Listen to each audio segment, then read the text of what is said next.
The balls flew fast and furious. Both of my horses were killed while I was holding them. Not a horse belonging to the other gun was left alive. In the two gun detachments, every man but one was hit. William G. Christie, 1st Battery of Minnesota Light Artillery, April 6, 1862. The Hornet's Nest at the Battle of Shiloh. In April of 1862, the Union Army was desperate for victory against the South. Both the Union and the Confederate armies knew the importance of the railways in Corinth, Mississippi. If the Union could take the town of Corinth and its railways, they could limit the Confederacy to sustain an army in the West. The loss of Shiloh and then Corinth took away the South's ability to launch strategic counterattacks against the North in the Mississippi River Valley and Tennessee. The Battle of Shiloh was the initial opening of the door to an invasion of the Deep South. Early in the 19th century, the Mason-Dixon line came into play in the debate if slavery should be allowed in the territories of the Louisiana Purchase. In 1820, the Missouri Compromise created a boundary between the southern slave states and the free North. The North wanted to make Missouri a free state, but the South wanted to make it a slave state. Since there was the same amount of slave states as free states, Speaker of the House Henry Clay proposed to cut a piece of Massachusetts off and name it Maine, creating a new free state. In turn, Congress would let Missouri become a slave state, keeping an even balance of power. Senator Jesse B. Thomas of Illinois proposed that a new boundary extend west from the Mason-Dixon line, then south along the Ohio River, then west along latitude 36 degrees 30, southern border of Missouri. That way, in the future, all states created north of the line would be free, and all states south of the line would be slave. Future new states would have to enter in pairs, one free and one slave, in order to keep the powers balanced. The southern United States had crops like tobacco and cotton, which gave them great profit. After they were done picking the cotton, they would send it to the north to be made into clothes. The Northerners weren't very happy about the way the South was becoming rich. They didn't like that the slaves picked all the cotton with free labor, while they, the North, were making all the clothes and fabrics. The North kept trying to control the South and limit what they could or could not do.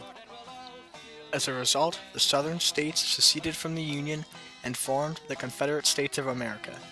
Civil War broke out in 1861, after the South forced the evacuation of Union troops from Fort Sumter in South Carolina. In March of 1862, the Union Army, commanded by General Ulysses S. Grant, was gathering at Pittsburgh Landing in southwest Tennessee. Grant planned on combining his army with General Don Carlos Buell's men, marching from Nashville. They planned to meet at the landing and attack the two major railroad crossings located approximately 22 miles southwest in a little town in Mississippi called Corinth. They chose Pittsburgh Landing because they had gained the Tennessee River in the battles of Fort Donelson and Fort Henry. Transporting troops down the Tennessee River, a trip that would have taken weeks over land, now only takes days to reach the landing. The Union knew if they could control the railroads in Corinth, they would be cutting a large supply route for the South. The Confederacy's General Albert Sidney Johnston knew about the plan of the Union to join forces with Buell, so he decided to attack before both armies were combined. The Union command kept receiving reports of Confederate troops nearby, but kept dismissing them as patrols.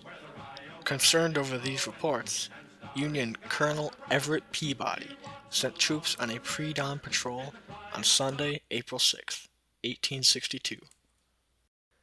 Confederate troops surprised the Union patrol in a field at 5 a.m., beginning the Battle of Shiloh. General Johnston's plan was to drive the Union back to the landing, trapping them between the Tennessee River and the marshy river bottom of Owl Creek, and forcing them to surrender. The South was successful in surprising the Union. For a while, the Union held the center of the Confederate line at what later became known as the Hornet's Nest. The 1st Battery of Minnesota Light Artillery played a small but critical role in defending this area with canister and shell shot. The Confederates were able to flank this area and actually drove the Federals all the way back to the landing. But it came with a price.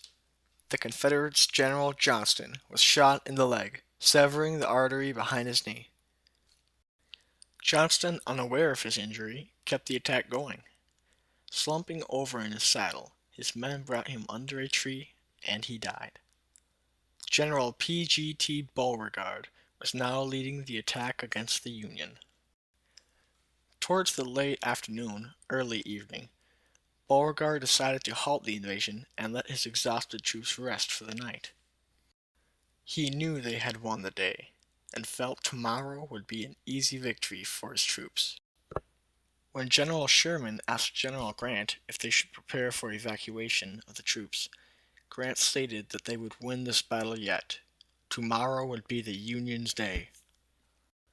On Monday, April 7th, 1862, the 2nd day of battle, there was a big change for the Union Army. General Buell's reinforcements had finally arrived at the landing the night of the 6th. Now it was the Union Army's turn to have the upper hand with fresh new troops. The Confederates fought as hard as they could, but they could not stand very long against the two armies' combined attacks. The Civil War would be known as the First Railroad War. Controlling the major waterways also became of strategic importance of transporting troops and supplies. Both the Union and the Confederacy knew how vital the railroads were in Corinth, Mississippi.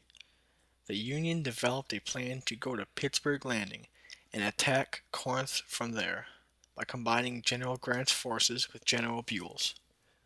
The Union chose Pittsburgh Landing because it gave them a straight shot towards the heart of Corinth. The surprise attack by the Confederate Army almost succeeded in destroying Grant's army. The turn of the battle on day 2 resulted in the South's battered retreat back to Corinth. The Battle of Shiloh was not a win for the South or the North. It was a draw for the both armies. For the South, it was more difficult for them to recover from this battle. The death of Albert Sidney Johnston, considered one of the South's finest generals, could never be replaced. The South also lost the opportunity to destroy an invading army and maintain a strong presence in Middle Tennessee. The Battle of Shiloh was an important battle because it helped the Union to capture the strategic crossroads at Corinth. The fall of Corinth limited the South's ability to launch counteroffensives in Tennessee, Kentucky, and the Mississippi River Valley. Shiloh was an attack of the Confederacy, trying to destroy the invading Union Army by trapping them at Pittsburgh Landing. A Union loss here would result in lower morale to the North and boost the Confederacy's determination to continue fighting. Pittsburgh Landing gave the Union a better position to attack the Confederate town of Corinth. If the Union hadn't pushed back the Confederacy at Shiloh, they wouldn't have been able to capture the strategic railroad crossings in Corinth. The town of Corinth had served as a major transportation and logistical center for the South, launching offensives into Tennessee and Kentucky. The ability to launch these or any counteroffensives was now diminished. The loss of Corinth also crippled the South by taking away a continuous railway route to the east. General Henry Halleck, in a discussion with President Lincoln, stated that Corinth's value, in a military point of view, is worth more than Richmond. After Corinth was taken, the North had a foothold in the South. This led to the fall of Memphis in June and the eventual victory at Vicksburg, Mississippi, giving the Union control of the Mississippi River Valley. The bloody Battle of Shiloh got its name from the local log meeting place called Shiloh Church, located on the battlefield. This battle showed people on both sides that the war was going to last a lot longer than anyone expected. General Grant wrote in his memoirs that few battles in the East equaled, if for hard-determined fighting. After 2 days of horrific fighting, a total of 23,746 were killed, wounded, or missing. The 1st Battery of Minnesota Light Artillery had 3 killed and 8 wounded in the Battle of Shiloh. It was the largest loss of American lives in any war to that date. The Battle of Shiloh was the beginning of the end of the Western Theater of Operations for the South.